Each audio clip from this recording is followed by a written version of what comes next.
All right, welcome back. Hopefully, I didn't screw up the framing too much when I took down my phone. No, we're back again 1 week later to talk about.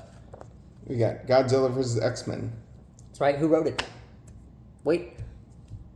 Thanks for coming back to the channel. I'm here to talk about the Godzilla element. He's here to talk about the Marvel element of the comic crossover. All right. As I was saying, Okay. Who wrote it? And tell us about him. So this is someone that's first couple works is just with doing this. This is one that Marvel had brought on. He's done a couple side or more side projects with him, but he hasn't done any like main titles. This is Fabian Nicieza? Fabian Nicieza? Yeah, Nicieza. I can't pronounce that. And the art's done by Emilio Lasso. There we go. Okay. So they are not super well established at this point. No. Okay, that's interesting. Yeah, so the Godzilla design, let's take a quick gander at it. While we do that, think about your review. Your number out of 5. It seems like a pretty, like a Heisei sort of design, once again. Actually, it's more Heisei than the last comic.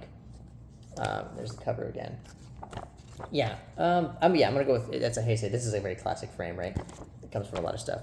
I'm gonna give this one, also, like last week, 2 out of 5. That's my spoiler-free review. Saying 2? Yeah. I'll say 3. Okay. For me, it's, if you're a fan of, honestly, if you're a Godzilla fan, it's only if you're a collector. Yeah. Otherwise, just continue to watch and hear our summary in a little bit when we get to the spoiler part. And then on the X-Men side, this is very reminiscent to Claremont's time with the X-Men in the 90s that spent a lot of time establishing characters that are more popular now. Okay.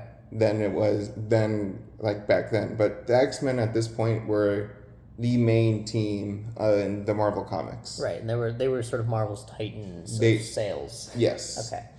You needed something to boost on a sale? Slap Wolverine on it and call it good. Right. I should say to this point, actually, we'll get to that in the next one. Never mind. We'll get to that in the next comic, which is Godzilla vs. Avengers. Tune in next week to see it. What's going on? So, all right, now we do our spoiler review. I'm going to blitz through this one because it's just okay in my opinion. And we're recording a bunch tonight, all right? So, and I want to spend the most time on the last one because that was my favorite, Godzilla vs. Thor. Get to that in 2 weeks. Anyway, back to the point. What's happened? Sunfire's fighting Godzilla in Japan, gets his ass beat. The X-Men are training against something. It looks like a giant mechanical tail. Well, they're just in the danger room. Oh, okay. Danger room's their simulation training area. Okay, so it seems like they've concocted some sort of synthetic Godzilla-like appendage to practice against. Just a hologram. Oh, okay. Well, yeah, because it looks like a tail to me, at least. Right. At least they mentioned that they're fighting against something of scale. Oh, the X-Men present in this comic.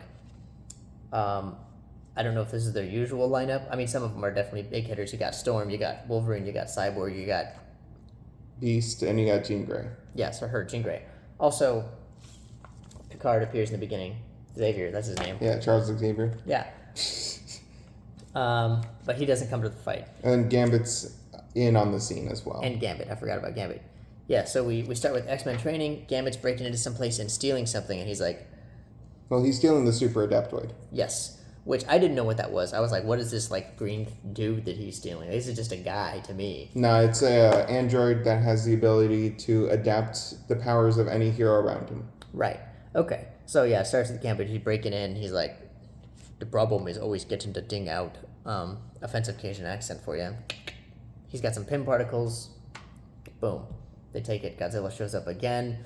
And he's attacking this facility this robotics company. That's weird. We've never seen that before in a Godzilla movie. Why would Godzilla be coming ashore? It's like he's drawn to something that this company's doing. What crazy. Anyway, the X-Men turn up on the scene with the super adaptoid. What crazy. It's just a combination of all of the present X-Men. The design isn't even very cool in my opinion. And then they use the pin particles to grow it to Godzilla size. Can you guess what happens next? They fight. They start throwing down. They lose. Then a third party shows up. We'll get to that. They spend a little more time on this fight scene, but then out of one of the ships, a shipping container, busts this abomination. A Tri-Sentinel Mecha Kaiju. Right. So, what is the Tri-Sentinel a thing, or is that just like a new thing that they created? Well, they took Sentinel because it's the mutant hunting. They took Tri because it's 3 heads, and it's a Mecha Kaiju. Wait, what is Sentinel? The things that hunt down the mutants, the robots. Oh, okay, so they have robots that hunt down mutants. Yeah, the government created robots that can analyze or scan for mutants and then hunt them down. Okay, that's interesting. Yeah. So in this one, they're like, let's see. It says containing the form and power of Biollante, Batra, and Fire Rodan. In my opinion, they butcher all of their designs in mecha form. I don't love any of them. Cool to see some Biollante and Batra representation in comics. You don't get that a lot. But it's really just their heads and then like a bunch of tentacles out the bottom and some of the little grabby mouths that Biollante has.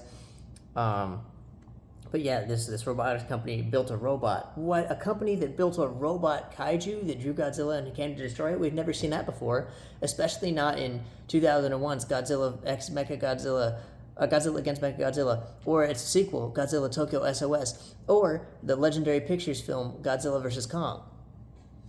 Anyway, we've never seen this storyline before. Guess what? They start fighting. It's not going super well. The Super Adaptoid fights it too. They work together with Godzilla to take it down. Anything else worth talking about here? Just the ending. After the fight has all been established, they were trying to get restitution against Godzilla for destroying their stuff. And they're like, we should start fearing kaijus. Like, listen, fearing kaijus, fearing mutants. It's the same thing. They're just misunderstood. And which is a very similar beat to how Godzilla vs. Hulk ended. Yep. There is an interesting thing. Professor X goes into Godzilla's brain, and he's like, back in the day in 1955, he mentions Godzilla raids again and Anguirus, and they actually use like the classic suit designs in this panel. Actually, this is probably my favorite panel in the whole comic.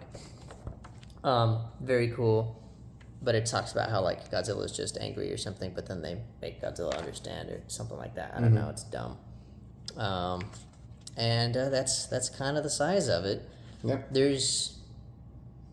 I mean, it was fine. It was okay. It's a good collector's item. Good collector's item. But as a fan of Godzilla, you're kind of disappointed. I just would love to see a new, like an original idea. You know, yeah. Every comic has been the same, just with a different superhero team or a different superhero so far. Yeah, and that does change up. So once tune into the next ones because that does get a little different. Anyway, anything alt covers you big fan of? I think personally, just the one that's in the corner right here, where the Godzilla's towering over them. Here's all of them. I like the fight lineup one. Mm-hmm. This one here. Every comic has a version of that. That one's pretty cool. Yeah, besides that, I mean, not really a whole lot to say about this one. It's as an X-Men collector, would you say that this is, or an X-Men for a non-collector X-Men fan, would you say this is worth picking up? If you like the animated show, I think that's going to be the closest one or closest feel that you would get to what the X-Men are in this comic. Okay, all right. Oh, artistically, I will say I do like it. Like, I think that while there's no panels that are really well, like, I think are, like, amazing and I loved, the art is good. So yeah. I think for a Nui artist-writer combo, write something original. But the art is perfectly acceptable. And actually, it does sort of have a different, like, sort of softer lighting vibe in a lot of the monster shots, which is interesting. No, I remember been looking through this. This guy, the writer, was involved. Nicheza? He's the one that took over for Jim Lee after he left after issue 12 of the rebooted X-Men. Gotcha. Okay. That's where it's like, I know he's not the new one. He was like, no, he did work. Okay. But he was involved with them during the 90s runs. Gotcha. But he wasn't like he wasn't the big name writer on it, but he was doing bits and pieces along the X-Men universe at that time. Okay. And that's about the size of it. Any closing thoughts on Godzilla vs. X-Men? I mean, it's all right. It's all right, I guess. It's whatever. Thumbnail? Yeah. Oh, shoot, you're right. All right. We'll see you guys in the next one. We talk about Godzilla versus the Avengers.